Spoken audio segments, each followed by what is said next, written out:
Ang ating pong pinapalakpakan ay ating Diyos na buhay. Muli, palakpakan po natin ang ating Diyos na buhay. Yan, as everyone settles down, alam ko mahilig kayo sa kwento. I'll be telling you one story. This story happened in a church. Saan yung aking clicker? This happened in a church while the pastor after preaching, sabi niya after preaching, nagpatawag siya ng altar call. Sabi niya sa mga kongregasyon nila, kung sino man ang humihiling ng mga panalangin, may mga kahilingan sa ating Panginoon, iniimbitahan natin dito sa harapan upang ipanalangin. So marami mga kongregasyon na nagpunta sa harap. And one man stood out. This is a very big man, medyo malaking tao, lumapit siya sa pastor. Then the pastor asked, kapatid, ano ay pagpipray ko para sa'yo? Sabi niya, pastor, can you pray for my hearing?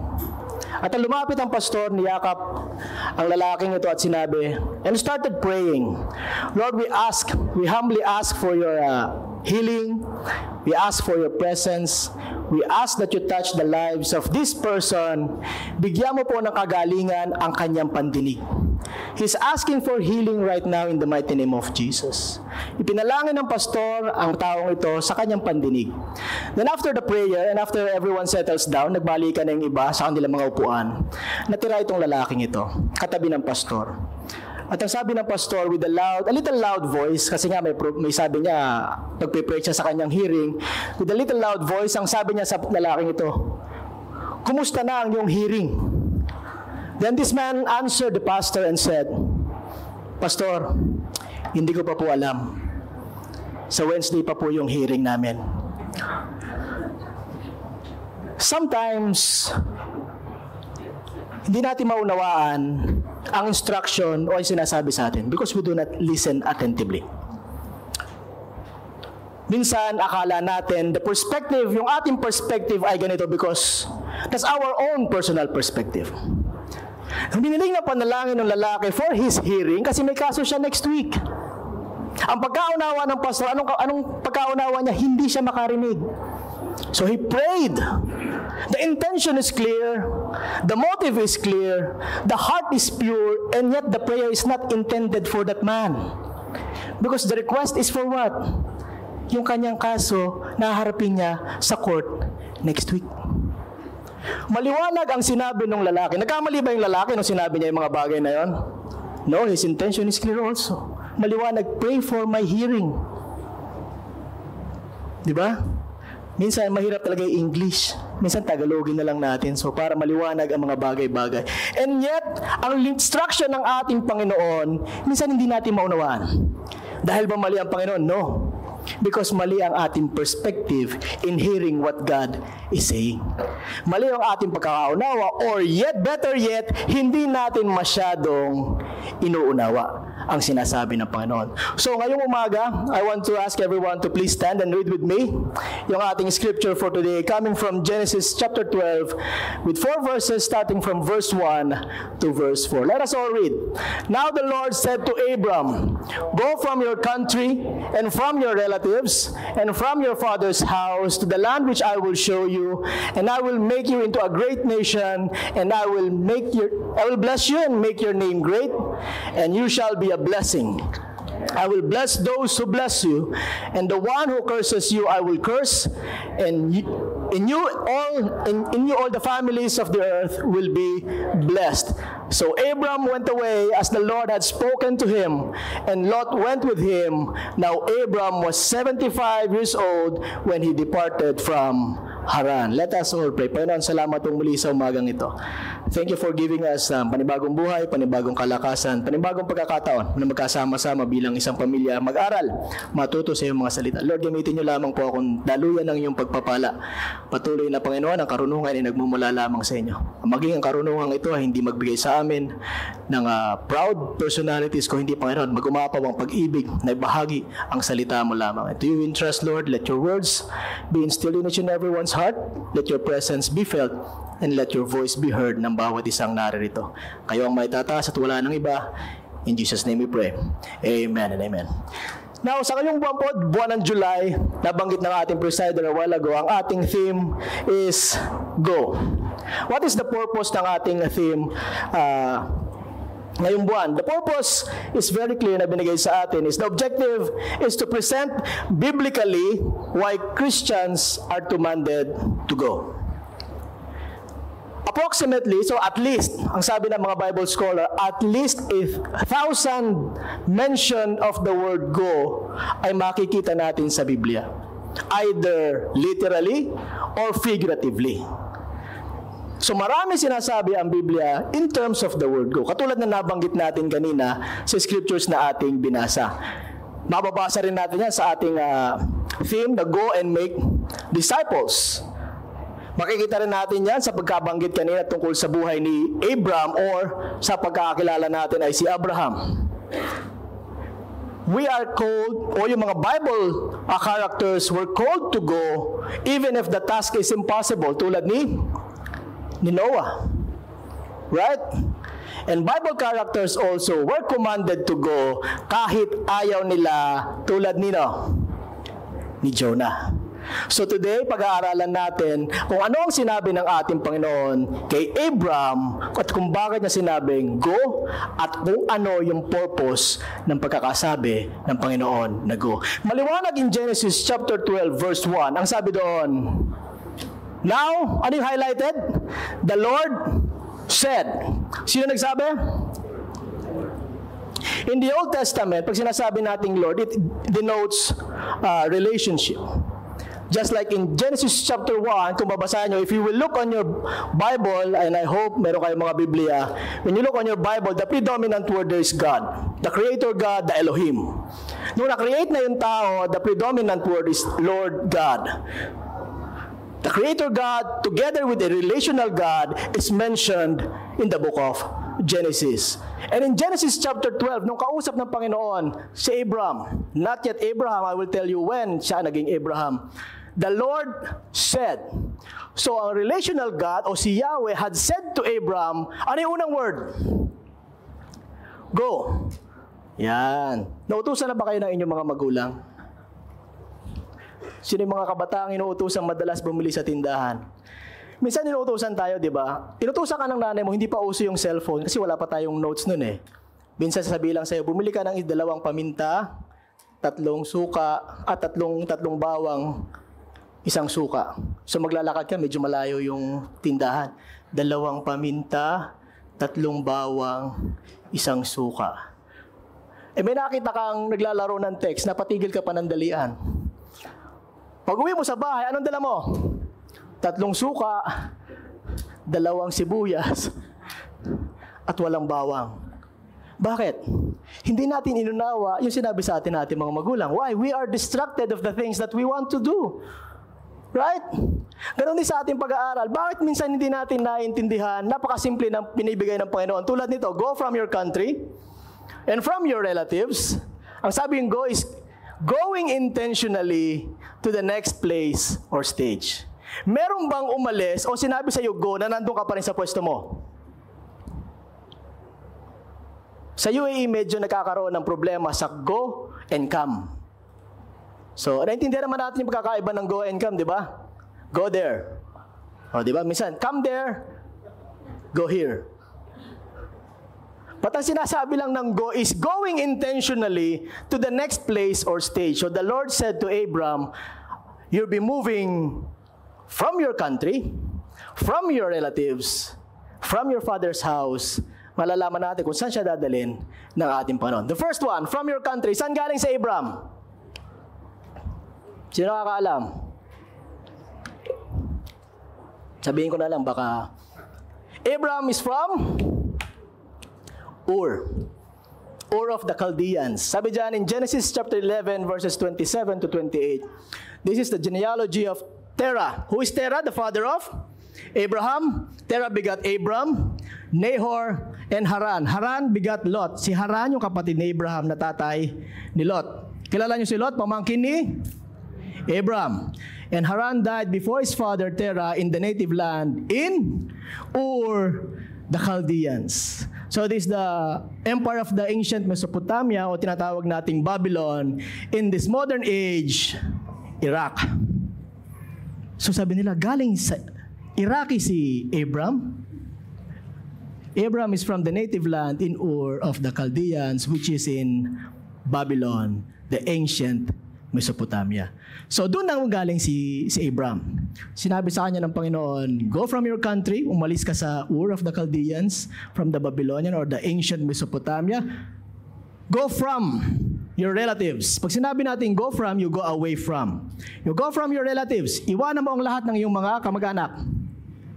And from your father's house. Pag sinabi sa inyo, umalis kayo sa inyong bansa, sino umalis na ng bansa nila? Ako naniniwala ako 100% umalis kayo ng bansa nyo. Lahat kayo. Tama? Sino hindi umalis ng bansa nila?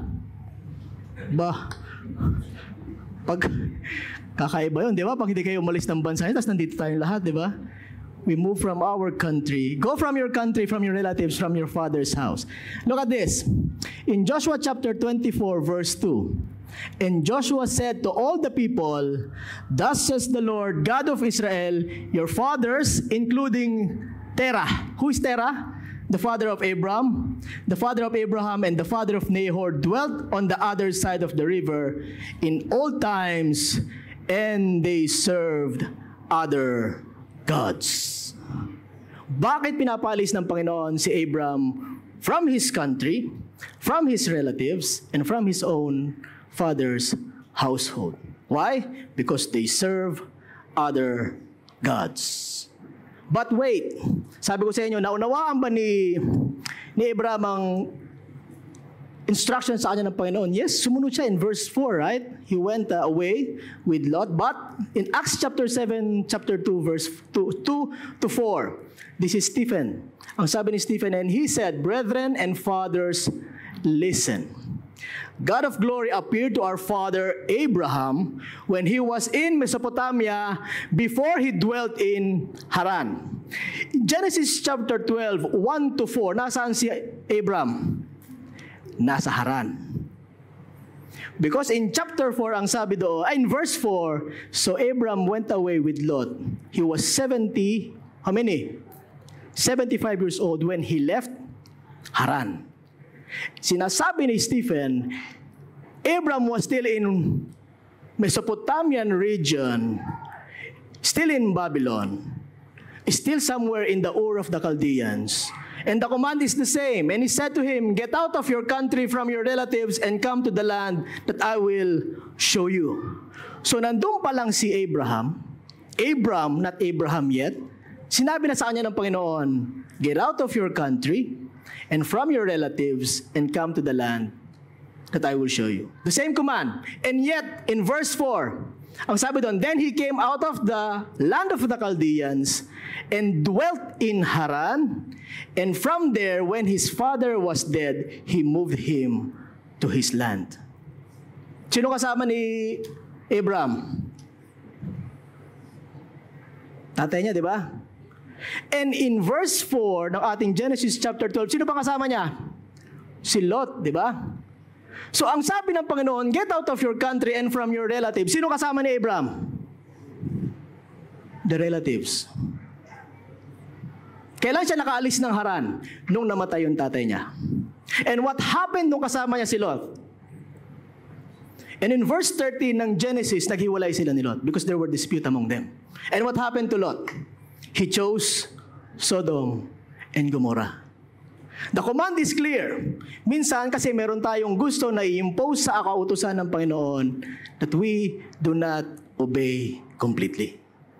Now, sabi diyan, he dwelt in Haran. From there, his father was dead and moved him to this land. Sinasabi ni Stephen, nung namatay si Terah sa Haran, they moved to Israel.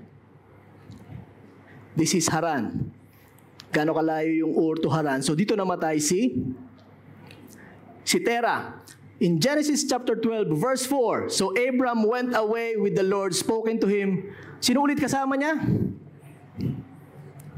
Lot went with him. Now Abram was 75 years old when he departed from Haran.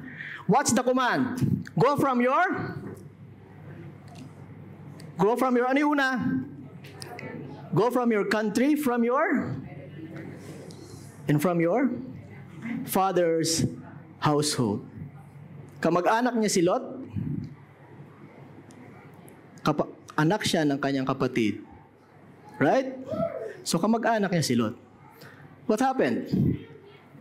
The command of the Lord is, go from your country, from your relatives, from your father's house. The instruction is clear. Go away from your country. Go away from your relatives. Move away from your father's house. Clear, not clear? Halimbawa, put yourself sa posisyon ni Abraham. Mahirap umalis ng ating bansa, right? Yung mga pamilya na naiwanan sa Pilipinas, you have your own reasons why you left.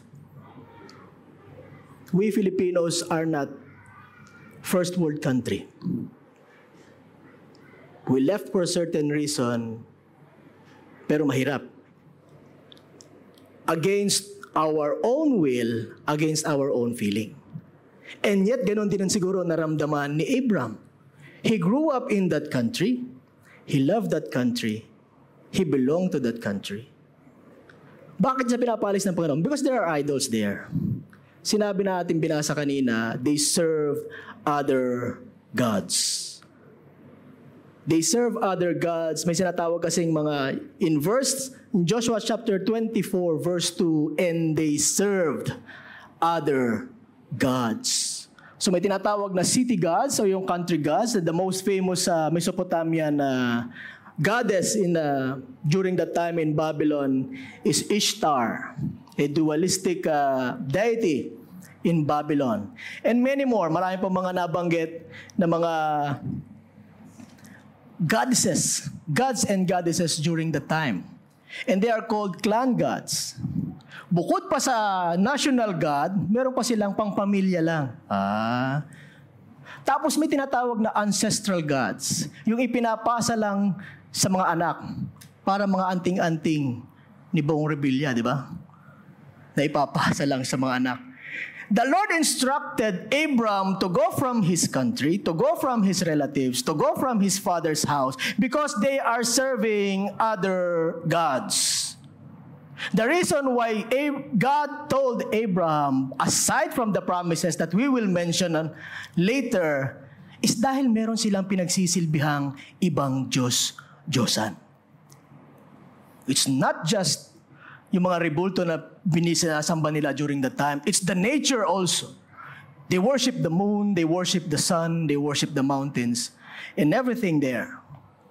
And they worship those engraven images sa panahon ng Babylon. Example natin is si Ishtar. Why? Another reason why. You shall have no other gods before me. The Lord instructed Abram to move away from this instruction, country, relatives, and father's house, because you shall have no other gods before me. Inclinations. Ito na yung papasok yung ating mga personal inclination. Ano ba yung mga desire natin? Ano yung ba yung what do we put in God's instruction? Why nag-iiba yung ating pagsunod? Number 1, survival. Bakit? You are in your own country. Exception yung ating bansa. But kung ikaw ay nasa magandang bansa, you will survive there. You know the country, you know the culture, you know the people. Alam mo kung paano gumalaw sa sarili mong bansa. You know how to move about. Do you know how yung mga kilos ng mga tao? If you will be going on another country, hindi mo alam kung ano mangyayari sa'yo. Right? Solace or peace. The people, the relatives, set aside na natin yung pagtatampuhan ng mga kamag-anak, you find peace in your relatives. You find comfort in them. And the father's household, security. Bakit hindi ka makaalis sa bahay nyo? Baka kasi andun yung mana mo, andun yung tatanggapin mo. If you leave your father's house, baka wala kang matanggap. To security, the survival, the solace, the security. So all of these things we call comfort zone. Komportable si Abram sa kanyang bansa, kasama ang kanyang pamilya, at sa kanyang tahanan ng kanyang ama. Meron tayo niyan. We all have that comfort zone. Bakit hindi natin maiwanan ang ating mga relasyon na hindi tama sa harapan ng Panginoon? Because it's my comfort zone. It makes me happy. It makes me feel good. Paano naman ako? It's our comfort zone. And God told Abram, go from your comfort zone. Why? Kasi may pangako ang Panginoon to the land which I will show you. To the land which I will show you. Kung sabihin ko sa inyo, iwanan nyo ang inyong tahanan, iwanan nyo ang inyong bansa, punta kayo sa bansang sasabihin ko sa inyo. What if hindi pa sinasabi ng Panginoon yung bansa? Will you go? Halimbawa, recruiter na lang ako, mga OFW na halos naman tayong lahat. Recruiter ako! Sabi ko, iwanan mo yung trabaho mo. Kahit sumasahod ka ng 6 digits plus OT and transpo. May kasama pang internet. Iwanan mo yung trabaho mo. Iwanan mo yung pamilya mo. Iwanan mo yung bansa mo. May papakita ako sa iyong bansa. Will you go? You do not know what's in there. Tama? We do not know what's in there. Pero sino nagsabi? The Lord said, I will show you. The Lord knows what's in there. Though it's concealed for us, kung makikita nyo, galing siya ng Ur. Saan siya dinala? Pumunta siya ng bayan ng Canaan or the Promised Land. Nagpunta siya ng Egypt, bumalik siya sa Promised Land. Maiksi lang yan pagdating sa picture, but if you will be looking on the map and the travel na ginawa ni Abraham, it's far. And not just far, hindi niya alam kung anong meron doon. He grew up in his country, not knowing what is on the other side. And yet the Lord said, I will go to the land which I will show you. For the Lord, He knows what's in there, but for Abraham, it's a concealed future. Sino alam ang mangyayari bukas? Mamaya. Sino nakakaalam after 2 minutes matutulog ka? Hindi mo alam, di ba? Pero nararamdaman mo. Pigilan mo muna. What I'm talking about is the future or yung pupuntahan ni Abram, hindi niya alam. Pero ang nagsabi sa kanya, the Lord is very sure that the land He will show, there's something there. Paano sinabing sure ang Panginoon? Because sa mga susunod na verses, these are the promises given to Abram. Read with me. Verse 2. And I will make you a great nation. Ang sabi dyan, I will. And I will bless you and make your name great, and you shall be a blessing. And I will bless those who bless you, and the one who curses you, I will curse. In you, all the families of the earth will be blessed. If you will be studying Hebrew literature, hindi po ako scholar o hindi po ko pa namamaster ang Hebrew literature, but the word I will connected with the verb make is term assurance. I will make, I will bless, I will bless. Is an assurance from the Lord that it will happen. Do you know what's on the other side? Alam niyo mangyayari bukas? Hindi. Kung sabihin ng Panginoon, pumunta kayo ng Canada, do you know what will happen to you there? You don't know. Sinabi ng Panginoon kay Abram, leave your country, leave your relatives, leave your father's house. In short, leave your comfort zone to a concealed future because I have clear promises.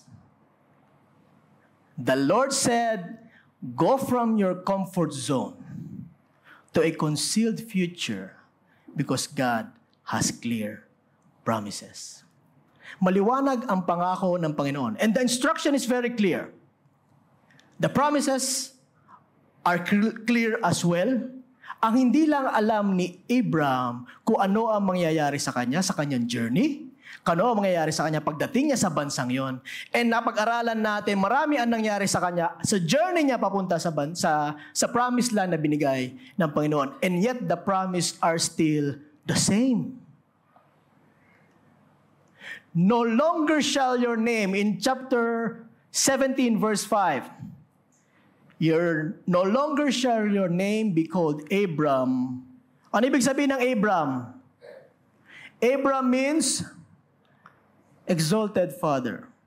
There's something about sa pangalan niya, di ba? Hindi pwede magkaanak kanyang asawa. Si Sarai or eventually naging si Sarah, hindi pwede magkaanak kanyang asawa because she is barren. And they are in old age during that time.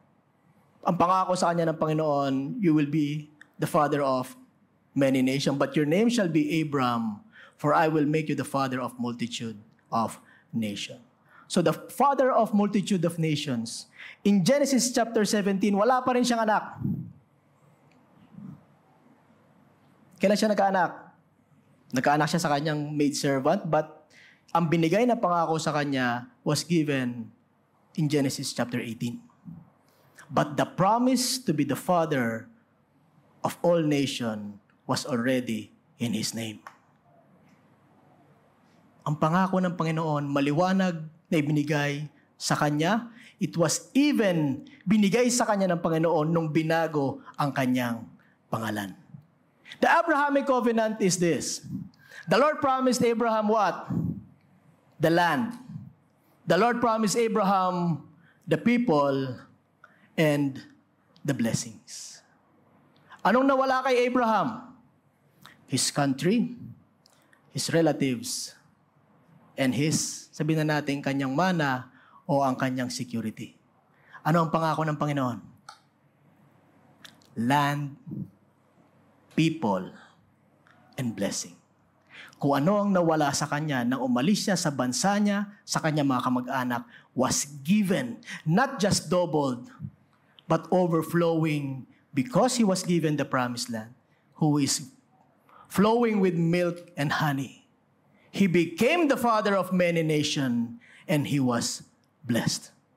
And the promise of the Lord is, I will bless those who bless you and curse those who curse you.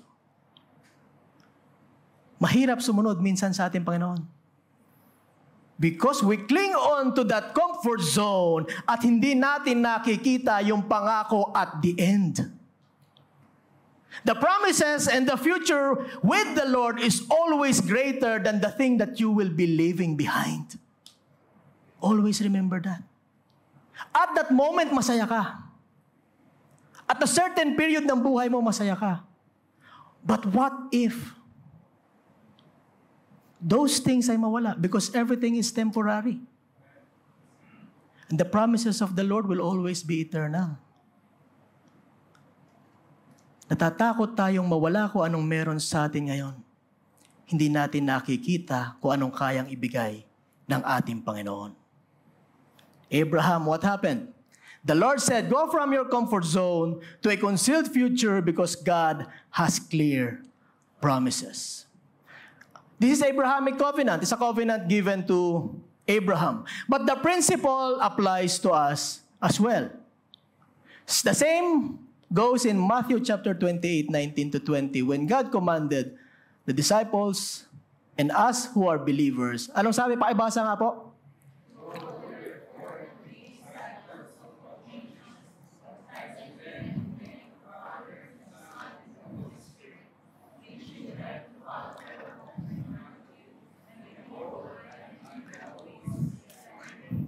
The command, just like in Abraham's covenant with the command is go.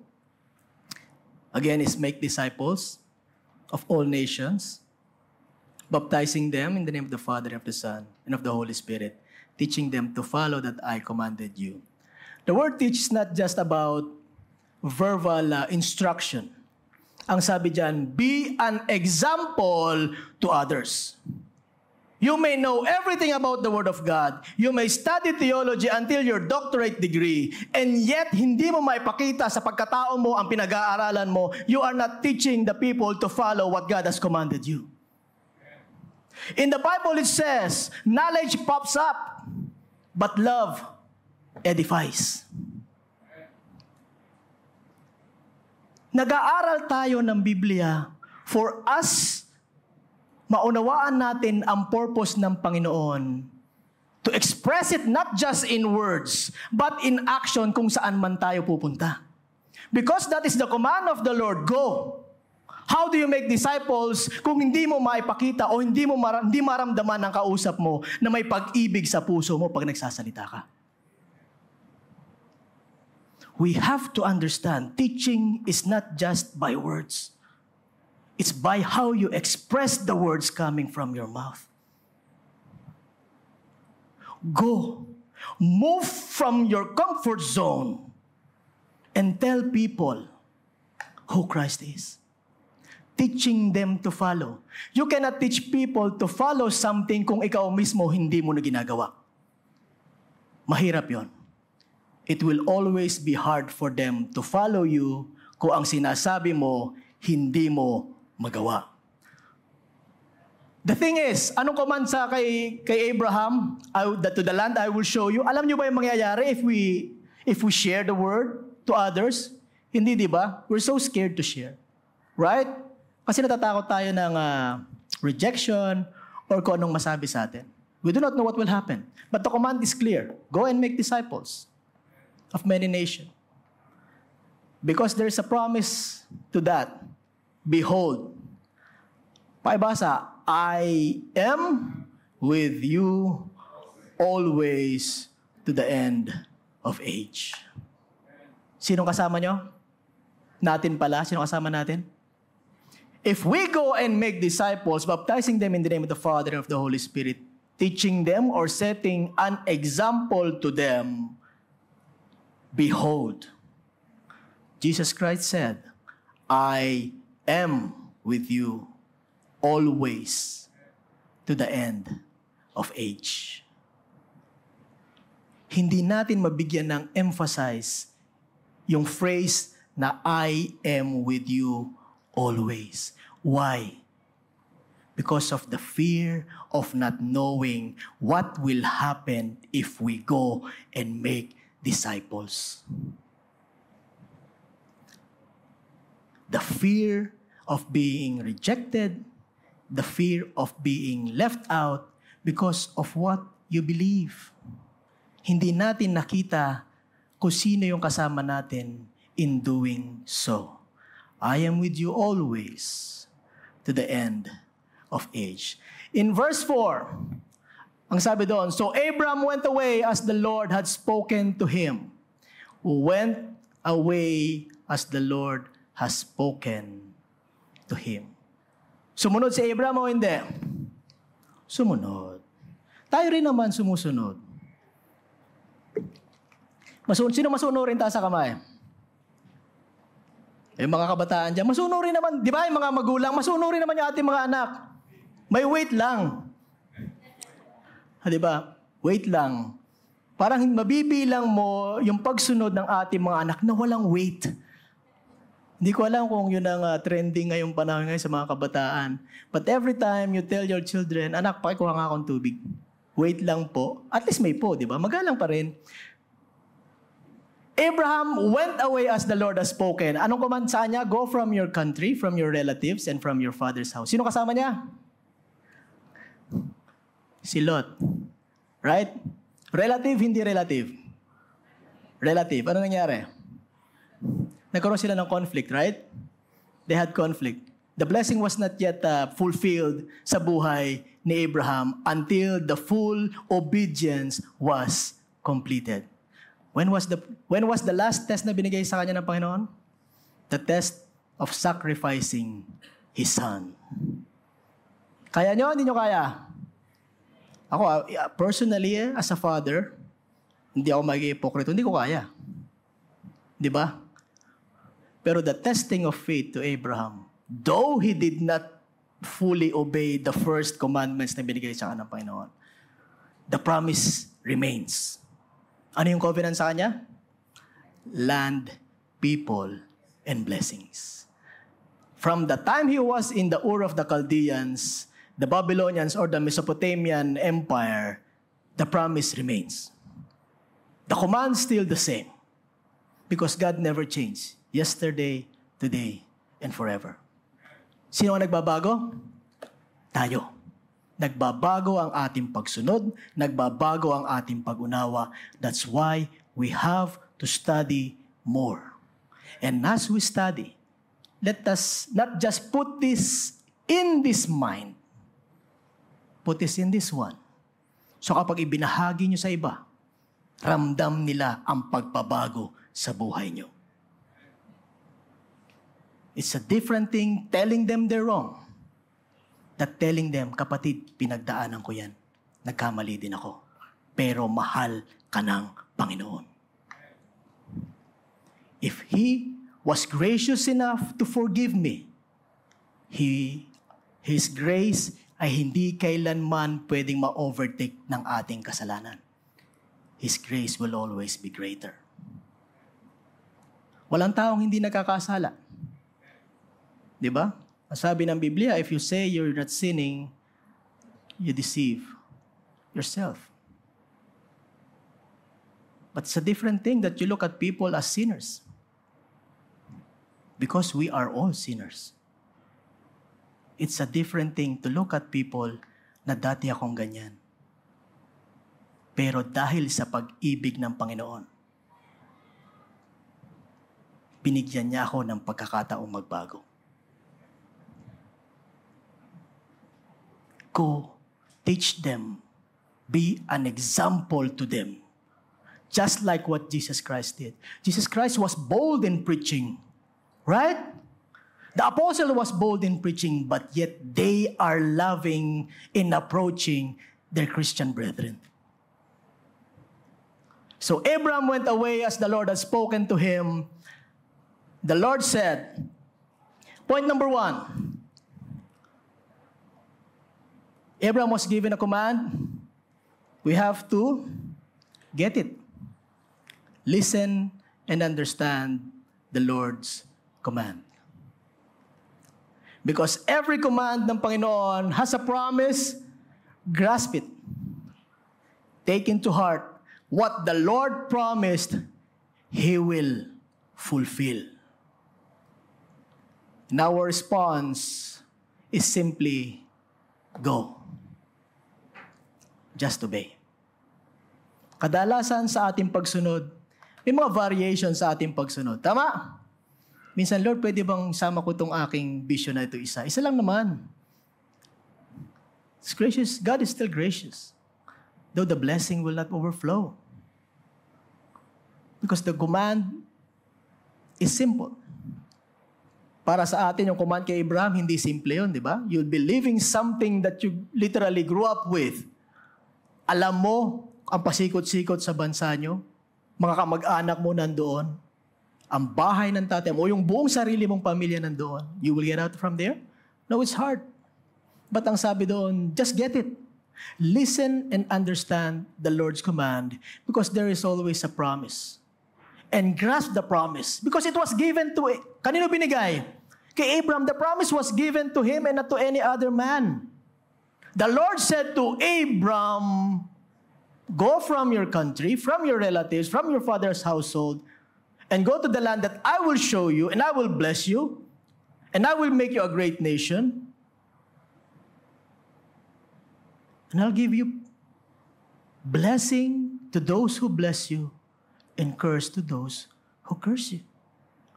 Take into heart what the Lord promised, He will fulfill. And the simple response, 2-letter word. Ang sabi? Go. Just obey. The Lord said, you have to get and understand the command. You have to grasp the promises.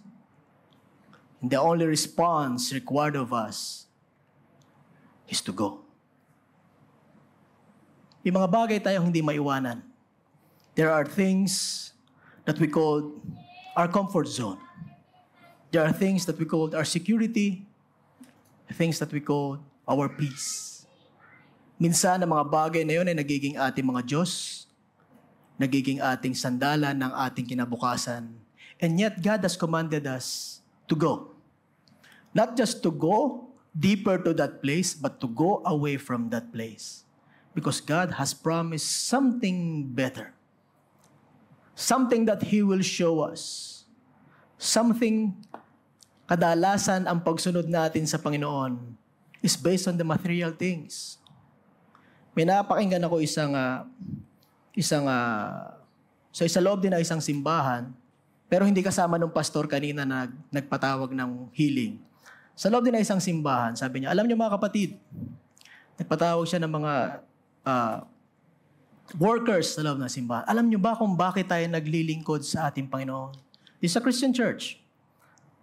Dahil may panata tayo sa Panginoon, na pag ginawa natin ang ministry na ito, anumang kahilingan natin ay bibigay ng Diyos. God has not commanded us to do that. The promise na pagka ginawa mo to, ang sabi lang, go away to the place I will show you, then this will happen to you. Right? Hindi ikaw ang nagbigay ng kondisyon para sa Panginoon para ikaw ay sumunod. Ang nagbigay ng kondisyon para ikaw ay sumunod ay sino? The Lord said. It is not I who will say the condition of my obedience. The Lord will say the condition kung bakit ako susunod.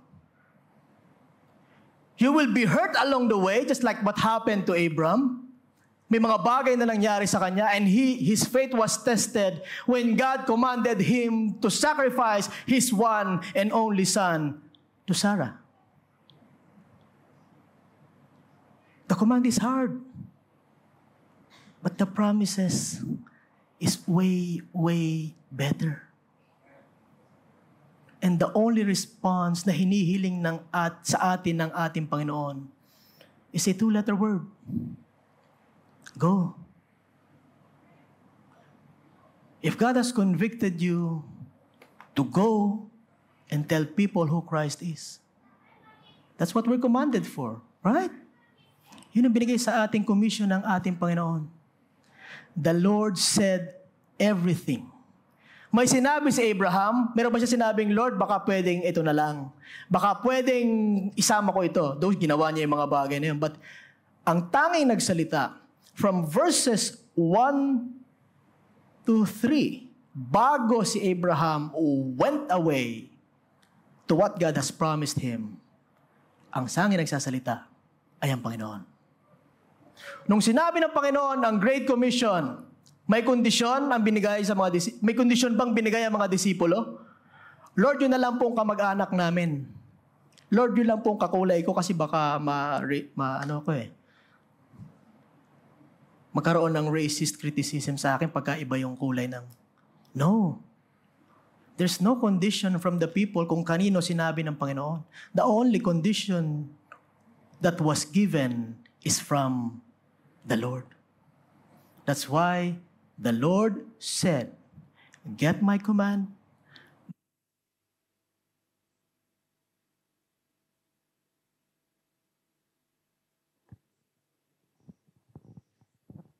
Sabi ni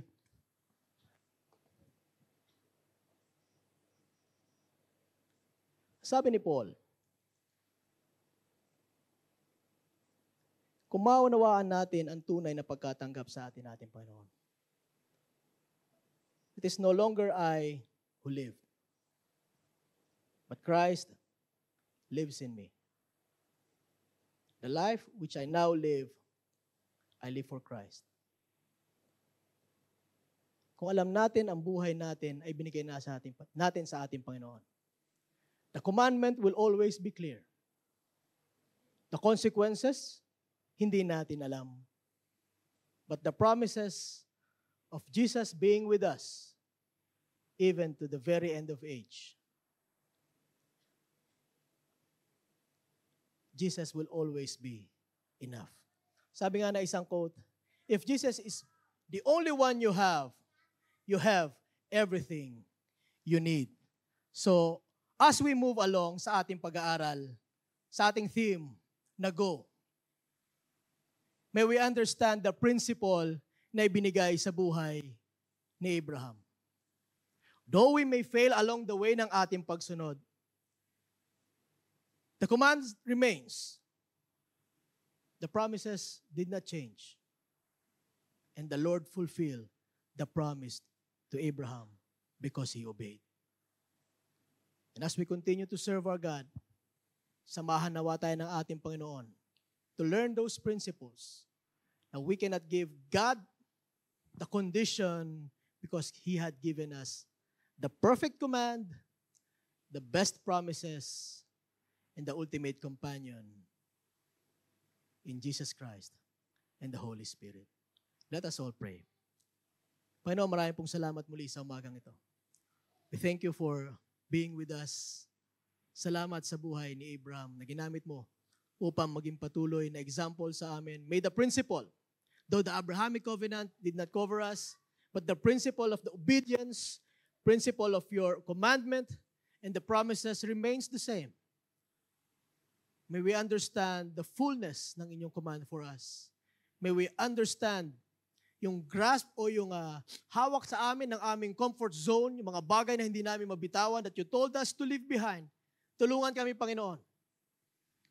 And may you use ang aming mga kapatiran to help us with love, help us with conviction, help us with your word, na matulungan kami, Panginoon, na iwanan ang mga bagay na naisip mong iwanan namin at lumakad ng naaayon sa inyong kautusan upang, Panginoon, maging makatotohanan ang pagpapalang sinasabi mo mag-overflow sa amin, makikita sa amin magawa, maririnig sa aming mga salita na si Kristo lamang ang nananahan sa aming mga buhay. Muli, Panginoon, as we continue to study with this theme sa buwan na ito, may we have that heart, may we have that passion to go and make disciples of many nations, O Father, teaching them, making our lives an example to them who Christ is. And may you always remind us that you are always with us, even to the end of age. Muli aming Ama, maraming salamat po. Ito po ang aming dalangin.